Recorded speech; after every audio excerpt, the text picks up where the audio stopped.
12 boxes, 48 teams, and before a single trophy gets lifted in 2026, every team's entire tournament already comes down to one thing: which box they land in. Football people call it a group, and this year, the group stage looks nothing like any World Cup before it. By the end of this video, you'll understand exactly how groups work, why one of them is already being called a group of death, and what's actually happening inside all 12 groups of the 2026 World Cup. No football knowledge required. Let's get into it. Here's the basic idea. Out of 48 teams, FIFA split everyone into 12 groups of 4. Each team plays the other 3 teams in its group one time each for 3 games total. Win, you get 3 points. Draw, you get 1 point each. Lose, you get 0. After those 3 games, whoever has the most points usually moves on. If teams end up tied on points, it comes down to goal difference, meaning how many more goals you scored than you allowed, and then head-to-head results between the tied teams. It sounds complicated, but really it's just a tiebreaker system designed to settle arguments with math instead of opinions. Now here's the twist nobody saw coming. In every previous World Cup, only the top 2 teams from each group advanced. This year, the top 2 automatically go through, plus the 8 best third-place teams across all 12 groups combined. That means 32 teams out of 48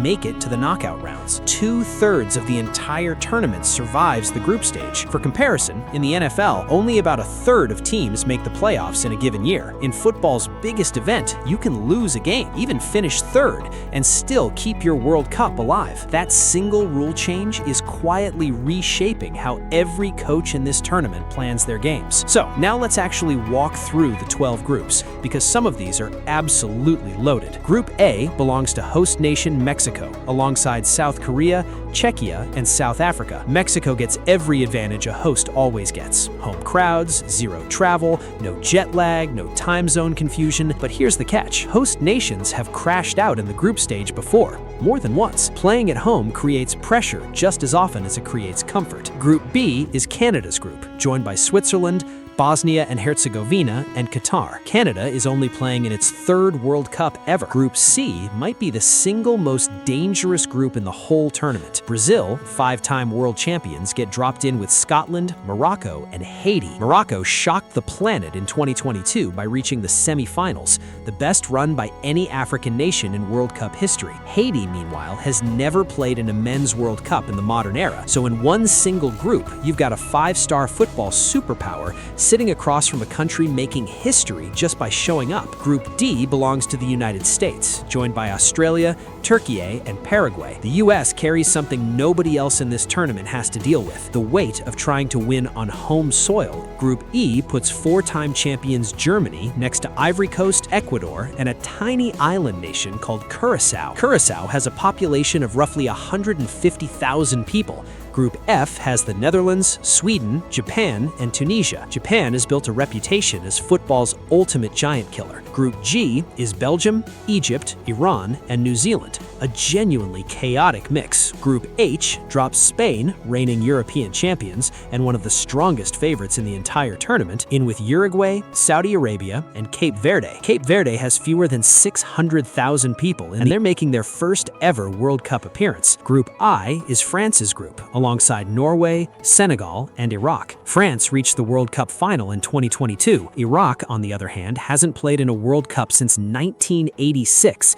That's nearly 40 years between appearances. An entire generation of Iraqi fans who had never seen their country on this stage until now. Group J might be the most emotionally loaded group of the entire tournament. Defending champions Argentina, alongside Algeria, Austria, and debut nation Jordan. Argentina won it all in 2022 behind Lionel Messi, and at 39 years old, this is almost universally expected to be Messi's final World Cup. Every single match Argentina plays here could be part of the most watched farewell tour in football history. Group K has Portugal, Colombia, DR Congo, and Uzbekistan making their World Cup debut. Cristiano Ronaldo, at 41 years old, is also almost certainly playing in his final World Cup, which means 2 of the greatest players to ever touch a football, Messi and Ronaldo, are both likely saying goodbye to this tournament in the very same summer, on completely different paths in completely different groups. And Group L closes things out with England, Croatia,